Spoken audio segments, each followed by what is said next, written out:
once again.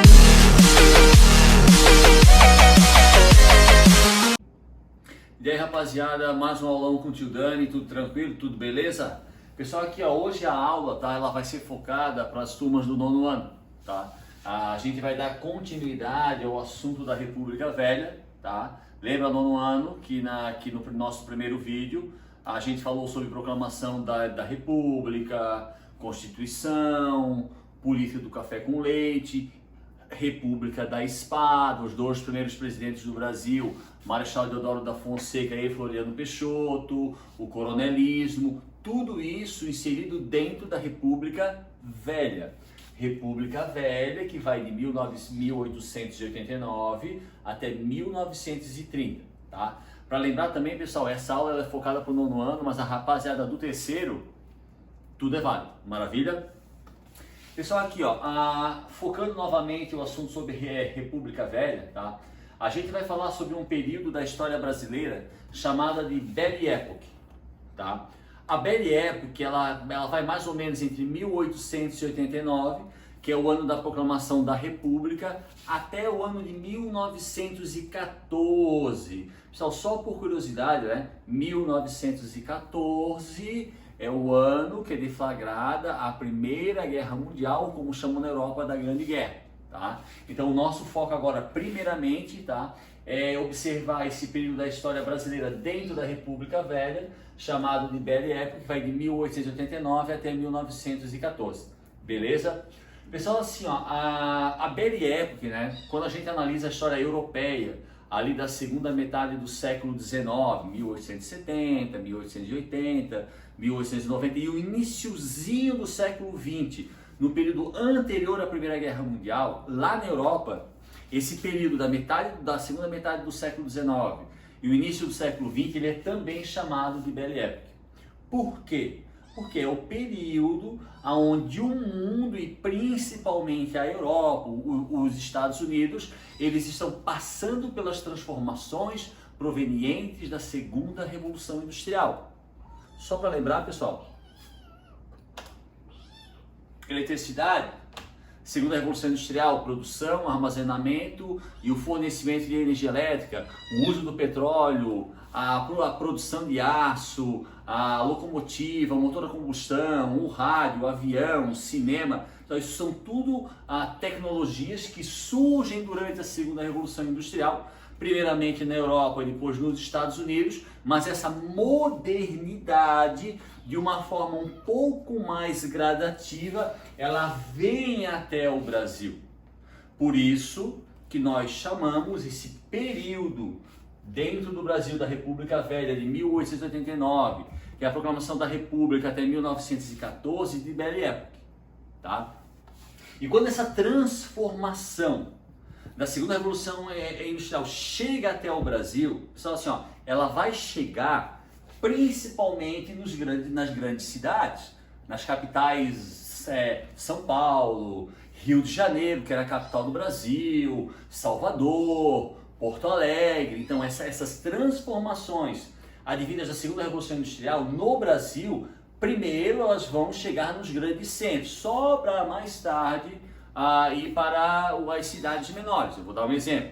A energia elétrica, quando chega ao Brasil, ela ilumina primeiramente as grandes cidades, tipo São Paulo e Rio de Janeiro. Depois, com o tempo, ela vem para regiões tipo Brusque, Nova Trento, Blumenau, mas isso só mais tarde, tá? Dentro desse período de Belle Époque no Brasil, tá? Ali no finalzinho do século XIX, principalmente início do século XX, 1901, 1902, 1903, tá? Vai ser realizado pelos governos, pessoal, dos mais variados estados, só que aqui a gente vai focar na cidade do Rio de Janeiro, porque o Rio de Janeiro era a capital do Brasil, né? Um empreendimento que visa a modernização das grandes cidades. Só que a gente vai focar na cidade do Rio de Janeiro, pelo fato do Rio de Janeiro ser, na época, ser a capital do Brasil. Mas essa modernização dos grandes centros vai acontecer em São Paulo, vai acontecer em Salvador, vai acontecer em Porto Alegre, vai acontecer no Ceará, em vários estados do Brasil, tá? Primeiramente, focando no Rio de Janeiro. Essa modernização, pessoal, ela tem como intuito, aliás, o governo da República Velha ou as oligarquias tinham como um intuito, no caso do Rio de Janeiro, tornar o Rio de Janeiro uma cidade muito parecida, ou uma cidade semelhante em questão de estética e arquitetura a cidades como Paris. Tá? Tanto que essas obras de engenharia, essas obras de modernização, elas vão ser acompanhadas por engenheiros e arquitetos estrangeiros, principalmente da França. Então, ó, focando, não são obras que visam melhorar a vida da população mais carente. São obras que visam modernizar cidades como Rio de Janeiro para dar a essas cidades um ar, uma estética, um estilo parisiense, seguindo os mesmos modelos da Europa. Tá? Só que, para acontecer essas obras de modernização, um grande número de pessoas, deslocamento forçado das populações mais carentes. Essas obras, pessoal, no caso do Rio de Janeiro, elas vão destruir grandes áreas dentro da área central do Rio de Janeiro. Áreas, muitas vezes habitadas por pessoas mais pobres. A gente não pode esquecer que nessa época, pessoal, final do século XIX, início do século XX, não existia o que nós chamamos propriamente de favela, da forma como elas são hoje. Não vou dizer que nos morros não haviam casas, moradias, haviam, mas nada parecido com o que ocorreu nos últimos 40, 50 anos. Tá? Era bem comum, nesse período da Belle Époque, tá? Os bairros pobres, chamados de cortiços, estarem localizados na área central da cidade. Hoje a área central da cidade, em qualquer grande cidade ou pequena cidade, é considerada uma área nobre. Então, nesse período da Belle Époque da República Velha, que vai de 1889 a 1914, era bem comum, era bem frequente os bairros mais pobres, chamados de cortiços, estarem localizados na parte central da cidade, inclusive na cidade do Rio de Janeiro, que era a capital do Brasil. Tá? Então, para que houvesse essa modernização, um grande contingente populacional vai ser deslocado de forma forçada das áreas centrais para as áreas periféricas. Um outro detalhe, pessoal, que a gente não pode esquecer, lembra que eu falei na última aula, eu até apresentei para vocês a figura de Tiradentes? Tiradentes, um herói nacional, parecido com Jesus Cristo, certo? Quando a República foi proclamada no dia 15 de novembro de 1889, o governo republicano comandado pelas oligarquias, principalmente cafeeiras, eles queriam extirpar, eles queriam acabar com qualquer coisa, com qualquer símbolo referente à antiga monarquia. Então, por exemplo, essas obras de modernização de áreas centrais, por exemplo, na cidade do Rio de Janeiro, tá? Além de tornar a cidade, Aline, como o Rio de Janeiro, parecida com Paris, era uma forma de derrubar antigos prédios construídos na fase imperial. Então, vamos modernizar áreas como o Rio de Janeiro, torná-las cidades muito parecidas com cidades europeias e, ao mesmo tempo, vamos destruir os símbolos referentes à monarquia. Porque agora a república oligárquica, ela quer se firmar com um sistema de governo forte. Então é necessário destruir os símbolos do antigo sistema, que era o sistema da monarquia. Mas para que essas cidades, como o Rio de Janeiro, se modernizassem, áreas imensas são destruídas. Dentre essas áreas existiam inúmeros cortiços, então bairros onde viviam pessoas extremamente carentes. Essas pessoas são obrigadas a se deslocar de forma forçada para áreas periféricas. Professor, mas o que é uma área periférica? Pessoal, as favelas estão localizadas em áreas periféricas. O que é uma área periférica? Esse é o centro de uma cidade. A área periférica é a área em volta do centro da cidade. No caso do Rio de Janeiro, o Rio de Janeiro é uma cidade constituída de muitos morros.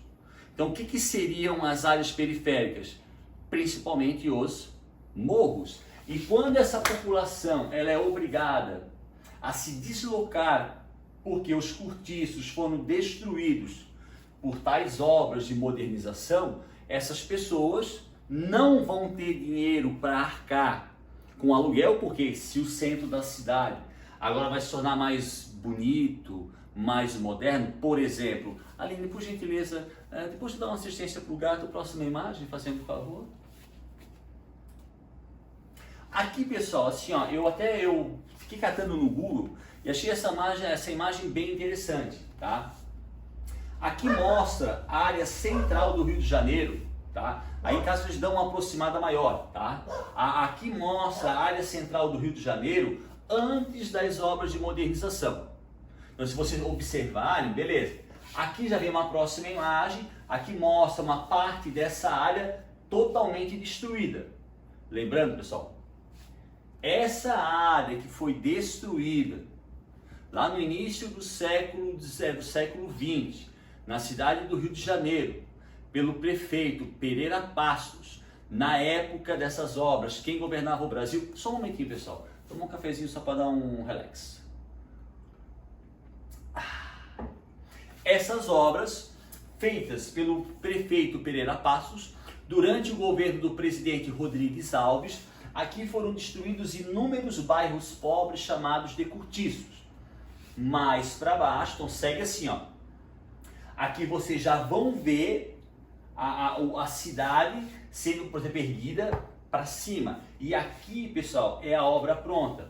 Aí em casa, quando vocês se aproximarem a imagem, essa é a parte central antiga do Rio de Janeiro, antes das obras de modernização. Essa é a mesma área central, só que pós obras de modernização. Então, a diferença ela é gritante. No caso, essa avenida que está aparecendo aqui, ó, a Avenida Rio Branco. Então, aí em casa, comparem as duas imagens, pessoal. É assim, uma diferença absurda. Como agora a cidade ficou mais bonita, mais vistosa, mais parecida com a Europa, uma coisa óbvia é que os aluguéis vão aumentar de forma estrondosa. E aquela população que foi deslocada de forma forçada, aonde teve as suas moradias destruídas pela prefeitura, não vão ter condições de pagar os aluguéis agora que aumentaram 10, 15, 20 vezes.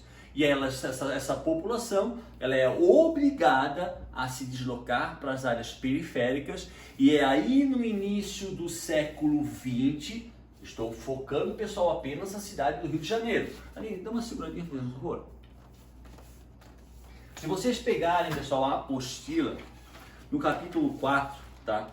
E forem para a página 198, 199, aqui vão aparecer fotos de outras cidades do Brasil, onde ocorreram essas obras de modernização. Como eu falei anteriormente, a gente foca o Rio de Janeiro porque o Rio de Janeiro era a capital.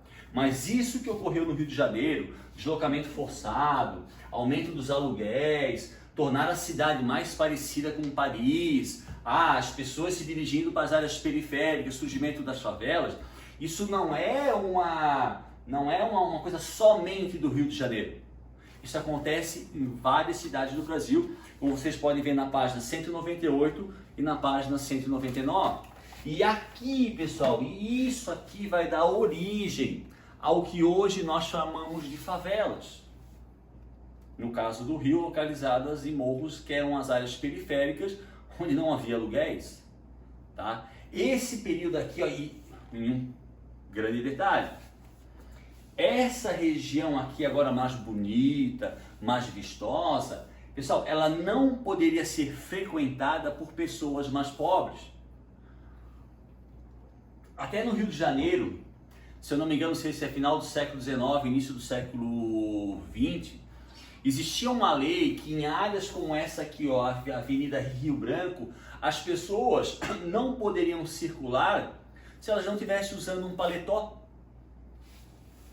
Pessoal, paletó hoje já não é uma coisa barata. Pensa um paletó, o preço de um paletó no início do século XX. Vocês acham que as pessoas mais humildes teriam condições de comprar um paletó? Então isso era uma forma de exclusão. O governo da República Velha, além de deslocar, de destruir a moradia das pessoas para construir uma área mais bonita, com leis como essa do paletó, era uma forma de impedir que essa mesma população pobre frequentasse esses lugares. Em resumo, toda essa modernização visou qual camada social? A elite. No máximo, de repente, a classe média.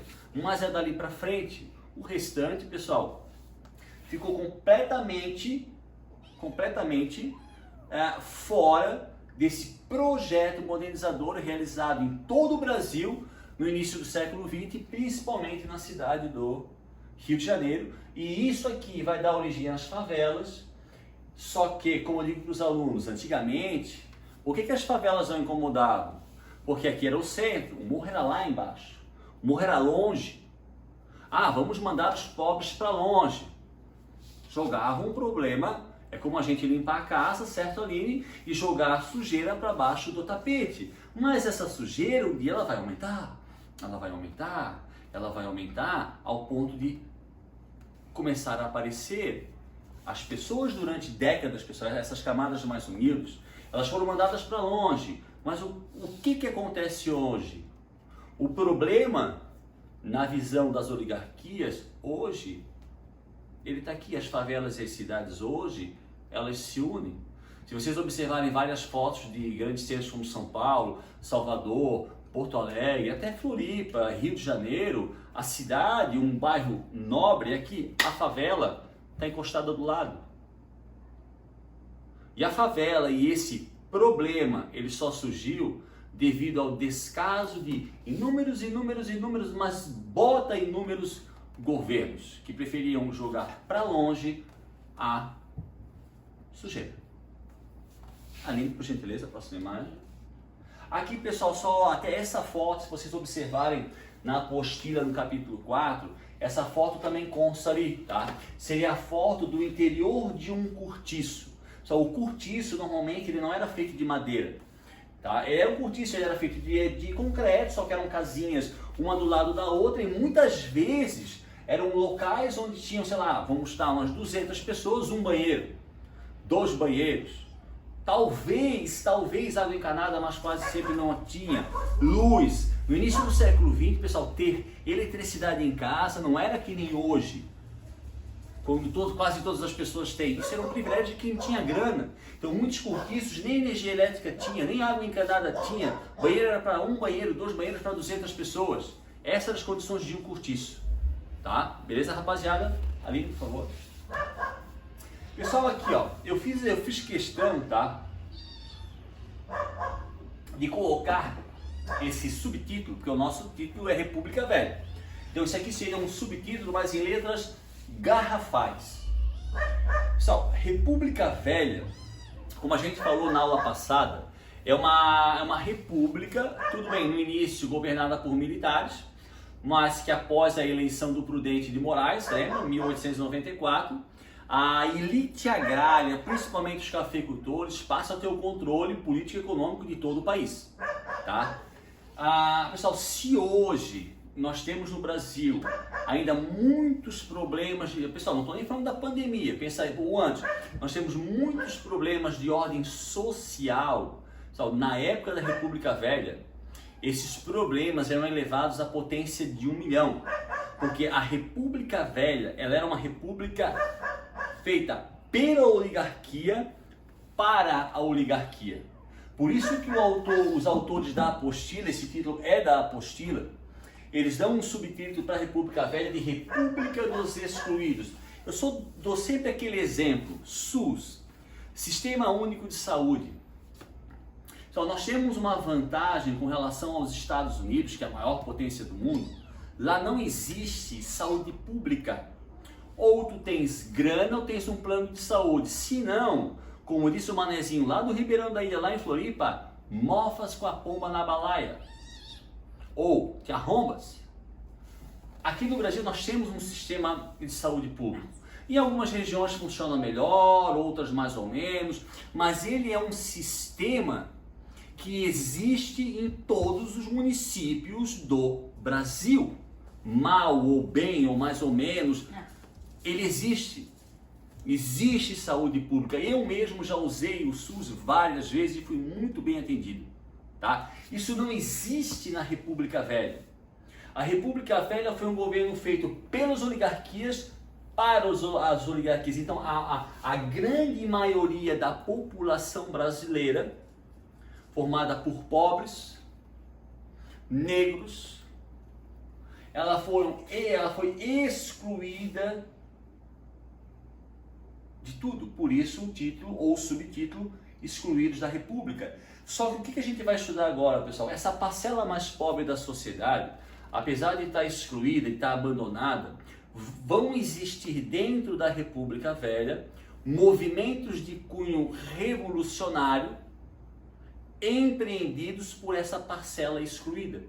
Então aqui, a partir daqui, a gente vai analisar alguns desses movimentos revolucionários que ocorreram durante a República Velha e movimentos principalmente de cunho popular, realizados, empreendidos e liderados pelos excluídos da República. Perfeito? Aline Probzek.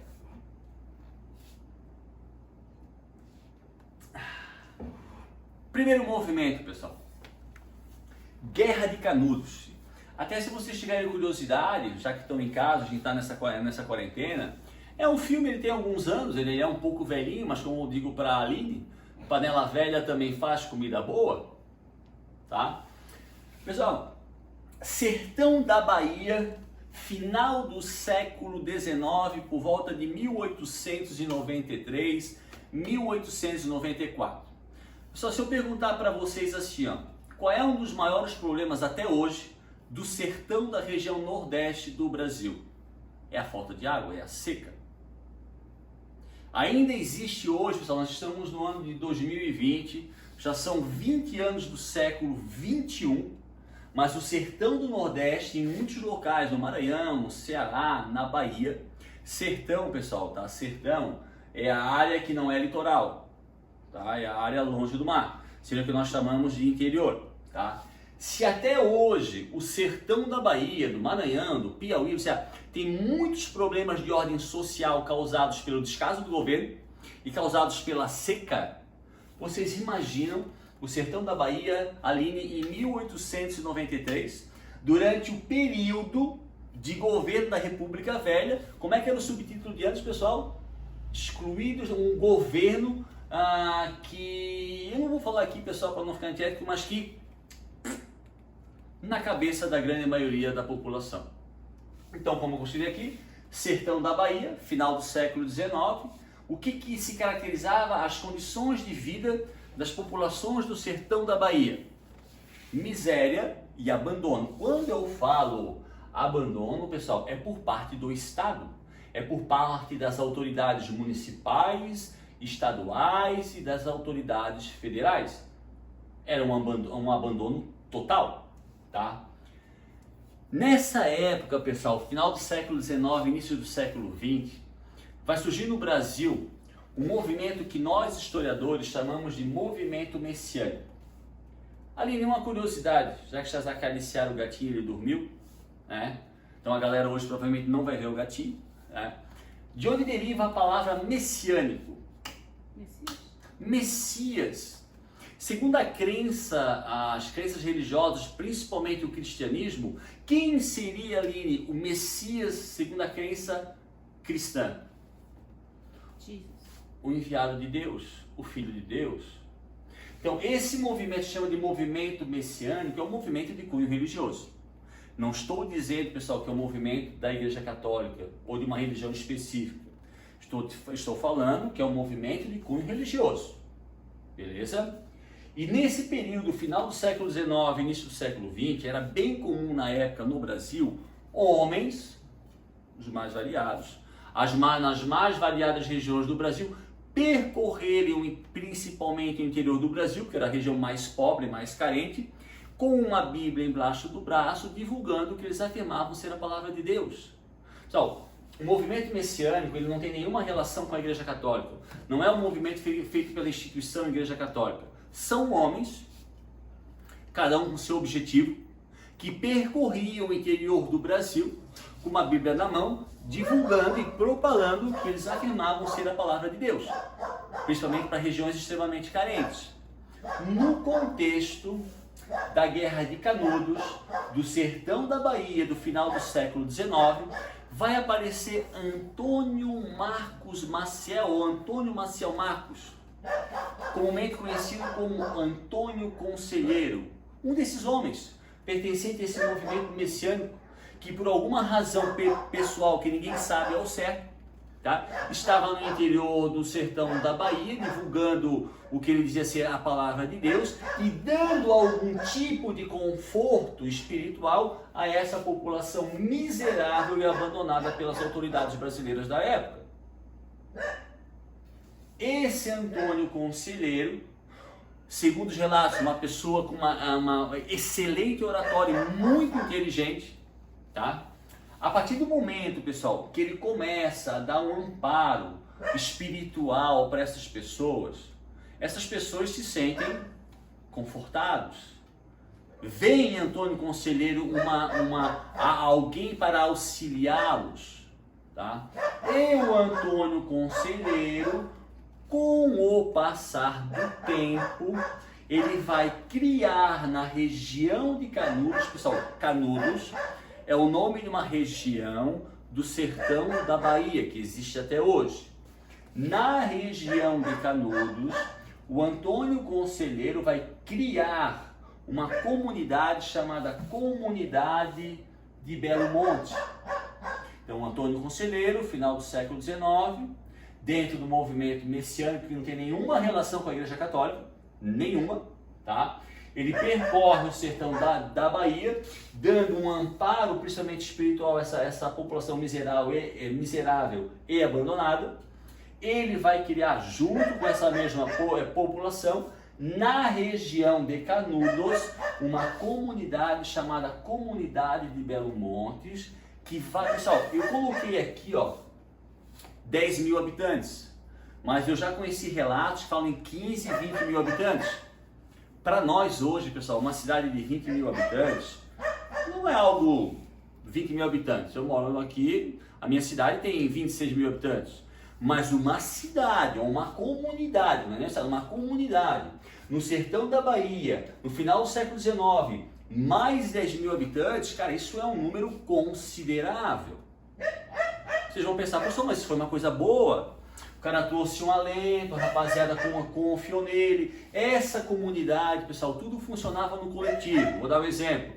Eu vou produzir trigo, a Aline produz batata, o seu João produz milho, o seu Antônio vai produzir cebola. Tudo que a gente produz, pessoal, é para mim e para a comunidade.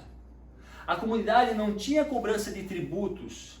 A comunidade, pessoal, não seguia as regras da República Velha. Por isso que eu fiz questão de botar aqui embaixo em letras garrafais e em negrito a palavra autonomia. Por que acontece? Pessoal, por que o governo vai se incomodar?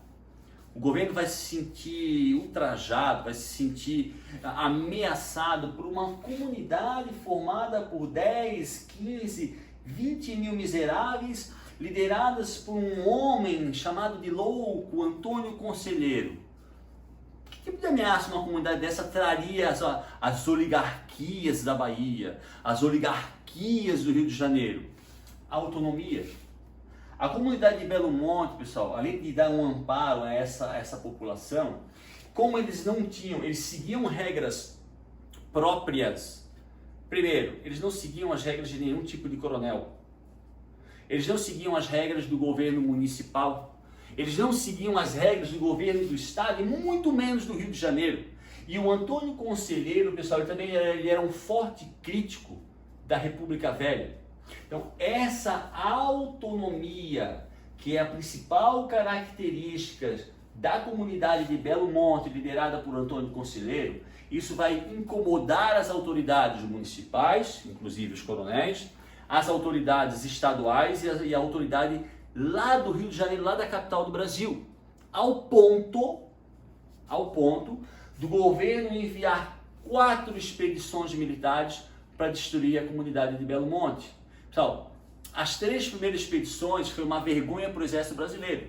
Eles perderam as batalhas numa população que basicamente, não vou dizer que não tinha armas, mas pau, pedra, uma outra espingarda, para destruir a comunidade de Belo Monte, porque a comunidade ela foi aniquilada. Quando eu falo destruir, é aniquilada, tá? A 4ª expedição, levada até a região de Canudos, constava com 14 mil soldados. Então, a última vez que o Brasil tinha deslocado tantos homens para sufocar uma revolta ou para alguma operação militar tinha sido na Guerra do Paraguai.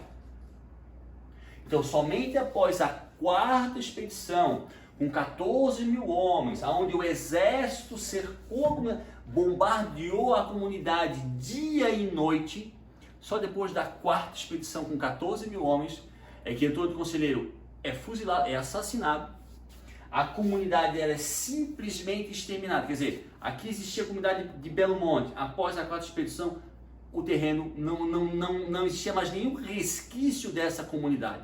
Porque não era interessante, pessoal, seja para o governo municipal, estadual ou federal, que esse exemplo fosse seguido por outras regiões do Brasil. Esse era o perigo de Belo Monte para as autoridades. Que o exemplo de Antônio Conselheiro, que o exemplo de Belo Monte fosse seguido por outras comunidades nas mais variadas regiões do Brasil. E aí Belo Monte é simplesmente varrida do mapa. Pessoal, só um pouquinho que ele dormiu. Aqui é uma foto, que inclusive tem na apostila de vocês, que é uma foto ali de Belo Monte. Se vocês observarem assim, a quantidade de casas, realmente ela é considerada. Pessoal, ela não aparenta ser uma cidade, ela é uma comunidade. Só que uma comunidade que teve uma densidade demográfica bem razoável para a época, mas era uma comunidade extremamente grande que se instalou no sertão no agreste nordestino. Perfeito? Aqui tem essa foto, ela é emblemática. Aqui, ó, pessoal, e tem essa foto, se eu não me engano, tem na apostila de vocês também. Aqui atrás tem os soldados. Pessoal, essa foto ela foi tirada 3, 4 dias antes do exército tomar a comunidade de Belo Monte. Se vocês observarem aqui nos prisioneiros, olharem os rostos, o semblante de cada um, dificilmente vocês vão ver um homem. Vocês podem ver alguém do sexo masculino, mas criança. Por que isso, pessoal? Porque todos os homens foram assassinados pelo exército brasileiro. Então acho que a gente vê uma grande quantidade de prisioneiros, mas se vocês forem ver o semblante de cada pessoa, dificilmente vocês encontram um homem, porque os homens foram simplesmente, homens que eu digo, adolescentes, jovens e adultos, né, jovens, velhos e adultos, foram assassinados. E a comunidade, onde ficava aquela comunidade, não existia mais nada, ela foi exterminada para que não fosse seguida como exemplo por outras comunidades no restante do território brasileiro. E uma curiosidade, pessoal, como é que a gente sabe tanta coisa sobre Canudos? Pessoal, existe uma obra chamada Sertões, é uma obra escrita por um gênio da literatura brasileira, Euclides da Cunha. O Euclides da Cunha, ele foi um jornalista enviado para a Guerra de Canudos para descrever a guerra segundo a ótica do governo. Mas quando ele chega lá e observa a miséria dessa população, ele começa a descrever a obra na ótica da população de Canudos. Então, Sertões é uma obra de Euclides da Cunha que descreve com muita minúcia a guerra de Canudos, mas não o olhar do Estado sobre Canudos, o olhar da população de Canudos sobre Canudos. Beleza, galera? Pessoal, um outro movimento revolucionário que acontece, uma outra guerra que acontece durante a República Velha, e essa guerra aqui, ó, ela vai ter muita semelhança com Canudos.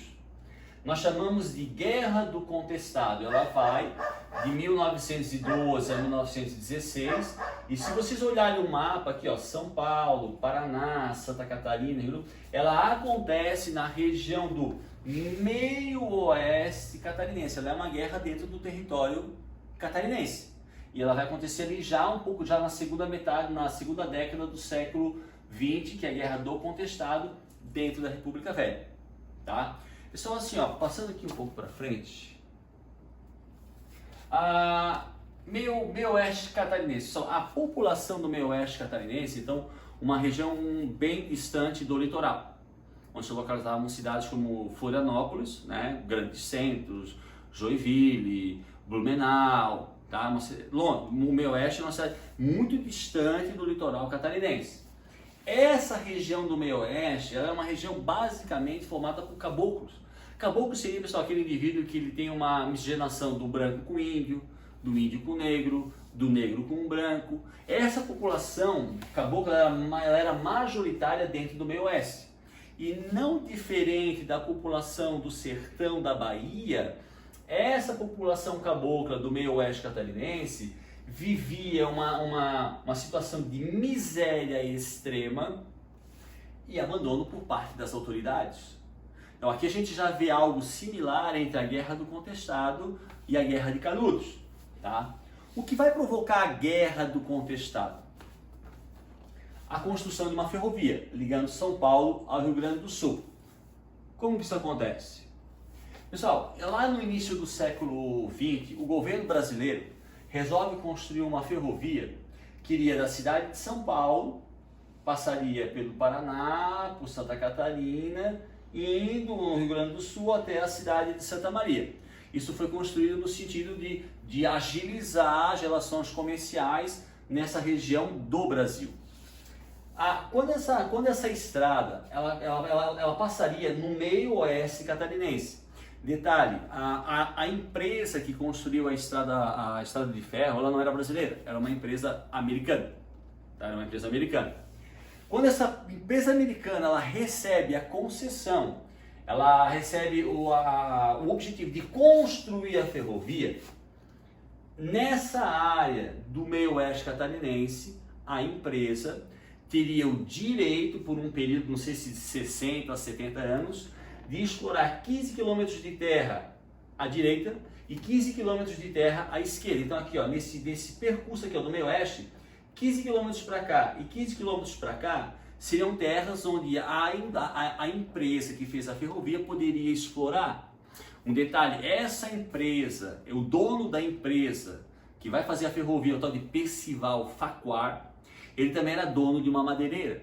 Então quando a empresa recebe do governo brasileiro a concessão daqui na região meio oeste catarinense de explorar 15 km de terra para cá e 15 km de terra para cá, eles vão explorar principalmente a madeira. Mas é aí que começa o problema. Quando a empresa se instala e constrói a ferrovia e começa a explorar essa terra, aquela população que morava ali, por volta de 60 mil pessoas, eles são simplesmente desalojados de forma violenta. Muito parecido, pessoal, com aquilo que aconteceu lá no Rio de Janeiro, quando eles destroem os cortiços e as pessoas são deslocadas de forma violenta para as áreas periféricas que dão origem às favelas. Essa população cabocla que habitava essa região onde vai passar a ferrovia, eles são desalojados, eles são expulsos das suas terras de forma violenta por homens armados da própria empresa com autorização do governo. Essa população miserável, que já era abandonada pelo Estado brasileiro da República Velha, eles são deslocados de forma violenta, são expulsos de forma violenta das suas casas por homens armados da empresa, mas com autorização do Estado brasileiro. E essa população de 60 mil pessoas, de um dia para outro, fica sem eira nem beira. O que é sem eira nem beira? Sem casa, sem terra, sem um teto. Aí vai aparecer dentro, pessoal, do movimento messiânico, lembra? Homens que percorriam o interior do Brasil, divulgando o evangelho, que eles diziam ser a palavra de Deus. Lá na Bahia foi Antônio Conselheiro. Aqui em Santa Catarina vai aparecer José Maria. Por isso que eu frisei aqui, pessoal, ainda botei, ó, movimento messiânico. É a mesma coisa que o Antônio Conselheiro, só em regiões diferentes. Então o José Maria, ele chega naquela região ele se depara com aquela população miserável, abandonada, e além disso uma população que foi expulsa das suas terras por uma empresa americana com autorização do governo. E o José Maria, aqui seria uma foto, segundo reza a lenda, do José Maria. O José Maria, ele teria conseguido, pessoal, é muito similar a Antônio Conselheiro, divulgando uma palavra de fé, um conforto espiritual, um auxílio, uma pessoa como Antônio Conselheiro, com uma oratória excelente, extremamente inteligente.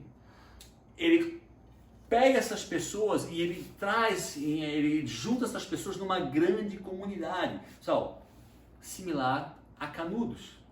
E o Antônio Conselheiro, que ele falou, pessoal, o que causou a destruição de vocês? O que causou a expulsão de vocês? A empresa. Então, sob as ordens de José Maria, essa galera que foi expulsa das suas casas começa a destruir trechos da ferrovia. Pessoal, isso aqui é uma ferrovia. Se eu quebro aqui, ó, ela não funciona. Então, partes da ferrovia começaram a ser destruídas por essa população que foi deslocada de forma forçada por operários, por homens da própria empresa autorizados pelo governo brasileiro. E quando essas pessoas, comandadas por José Maria, começam a destruir a ferrovia, isso começa a preocupar as autoridades municipais, as autoridades estaduais e as autoridades federais lá do Rio de Janeiro. E vai acontecer no Contestado, pessoal, muito mais do que em Canudos. Isso aqui, se vocês aproximarem mais, pessoal, vocês vão perceber que é uma grande quantidade de soldados marchando. Pessoal, a Guerra do Contestado, ela foi um conflito que ela vai matar aproximadamente 30 mil pessoas. A quantidade de homens que foi deslocado, homens do Paraná, de Santa Catarina, do Rio de Janeiro, do Exército e da Polícia que foram deslocados para o Rio de Janeiro, para a região do Meio Oeste, é muito maior do que Canudos. O uso de metralhadoras, o uso de canhão, o uso inclusive, galera, de avião. Então, a Guerra do Contestado no Brasil foi a primeira vez que um conflito dentro do Brasil foi usado um avião. O avião, no caso, pessoal, essa foto é lá do Contestado. O avião, no caso, no Contestado, ele não é usado para bombardear as áreas onde habitavam os seguidores de José Maria. Ele era usado para observar o deslocamento dessas pessoas e repassar essa informação para as tropas do Exército. Mas mesmo assim, a Guerra do Contestado é o primeiro conflito dentro do Brasil onde é usado o avião. Então, se Canudos foi violento, se Canudos houve um grande deslocamento de tropas, o Contestado foi 10 vezes mais. E o Contestado vai de 1912, 1913, 1914, 1915, só acaba em 1916 com o assassinato, com a morte de aproximadamente 30 mil pessoas.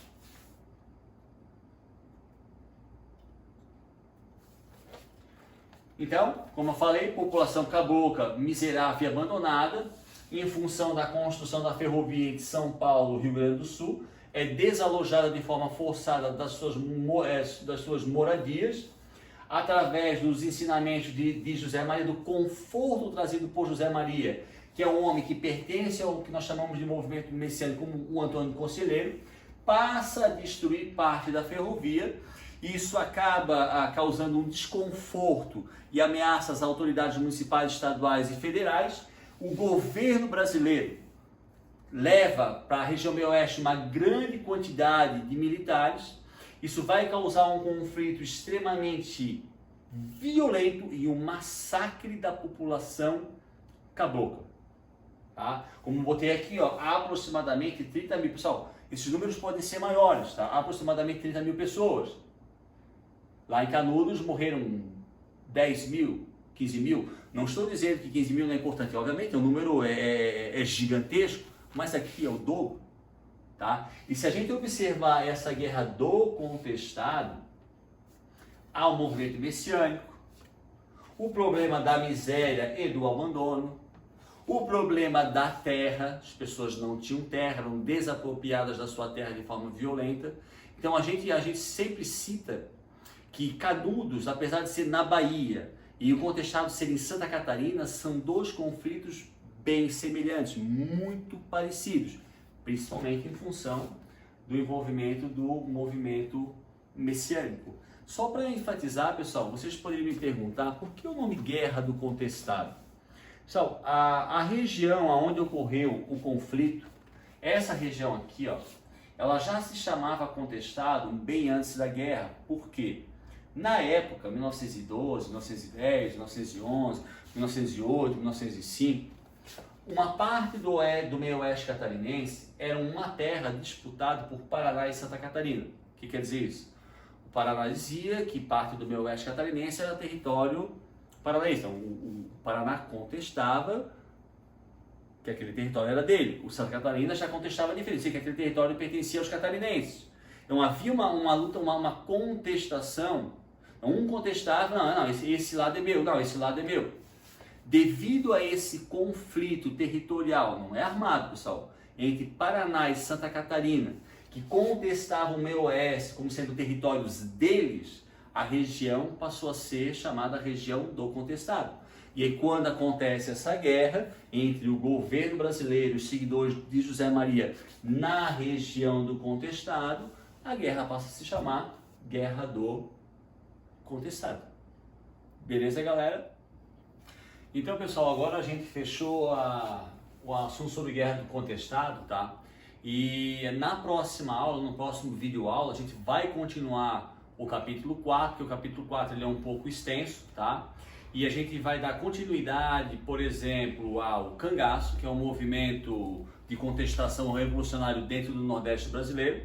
A gente vai falar sobre a revolta da vacina, que também é um acontecimento que ocorre no Rio de Janeiro. E a gente vai falar sobre o movimento operário e principalmente a greve geral de 1917, tá? Então aqui a gente fecha a segunda parte sobre a República, no caso a República Velha. E na semana que vem, aliás, na próxima videoaula, tá? A gente vai continuar a tratar de acontecimentos que ocorreram relativos a movimentos revolucionários dentro da República Velha, referentes ao capítulo 4, tá?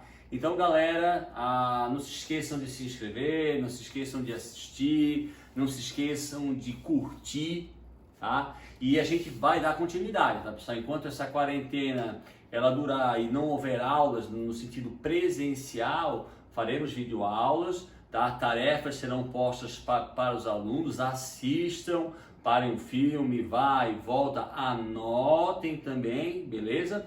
Por isso, se vocês observarem, por isso que eu repito tanto, para vocês anotarem as coisas, tá? Estudem, criem uma rotina de estudo, beleza, pessoal? Valeu e brigadão, tá? Massa!